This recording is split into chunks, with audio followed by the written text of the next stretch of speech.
আজকের দিনটাতে আপনার ভারতবর্ষের গণতন্ত্র সংবিধান হত্যা করা হয়েছে এবং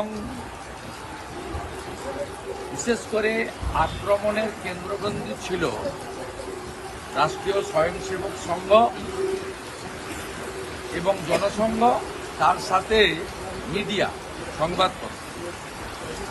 এবং সেই কালা দিনটাকে আমরা স্মরণ করার সাথে সাথে এটাও আমরা স্মরণ করব যে এই ধ্বংসাত্মক রাজনীতির যিনি পশ্চিমবাংলার নেতৃত্ব দিচ্ছেন, তিনি সংবিধানের 4টে পিলারের কোনো পিলারকে মানেন না।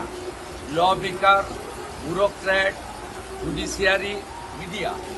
সেই মমতা ব্যানার্জি তিনি কিন্তু 1975 সালে জয়প্রকাশ নারায়ণের গাড়ির উপরে দাঁড়িয়ে তিনি জরুরি অবস্থার পক্ষে কি করেছিলেন তার প্রামাণ্য ছবি সবার কাছে আছে।